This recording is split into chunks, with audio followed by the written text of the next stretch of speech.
ওম নমো নারায়ণ।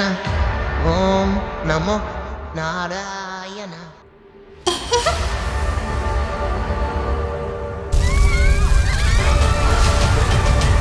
বিশ্বাসের জয় নিশ্চিত।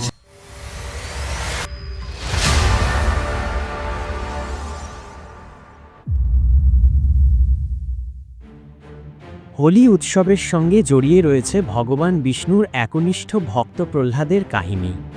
ওম নমো নারায়ণ। প্রহ্লাদ ছিলেন অসুর রাজা হিরণ্যকশিপুর পুত্র। হিরণ্যকশিপু ছিলেন বিষ্ণুর ঘোর বিরোধী, কিন্তু প্রহ্লাদ ছিলেন বিষ্ণুর একনিষ্ঠ ভক্ত। হিরণ্যকশিপু অনেকবার চেষ্টা করেও প্রহ্লাদকে বিষ্ণুর ভক্তি থেকে সরাতে পারেননি। একদিন হিরণ্যকশিপু তার বোন হোলিকাকে প্রহ্লাদকে আগুনে পুড়িয়ে মারার নির্দেশ দেন। হোলিকার বর ছিল যে আগুন তাকে পোড়াতে পারবে না।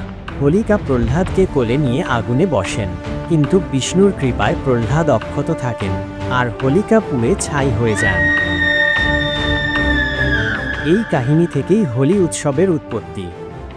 হোলি উৎসব মূলত 2 দিন ধরে পালিত হয়। প্রথম দিন রাতে হোলিকা দহন হয়, যেখানে শুকনো কাঠ ও আবর্জনা জড়ো করে পোড়ানো হয়।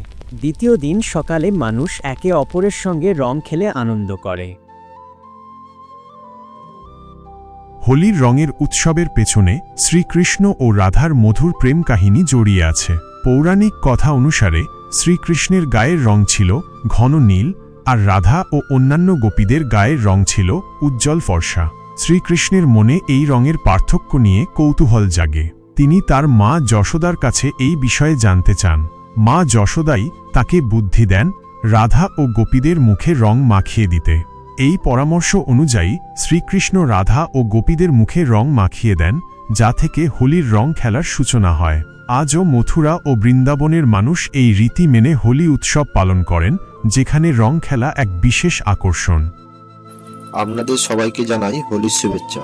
কেমন লাগলো আমাদের আজকের এই ভিডিও জানাতে ভুলবেন না।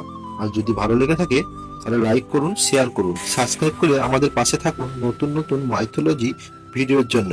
শুভ হোলি।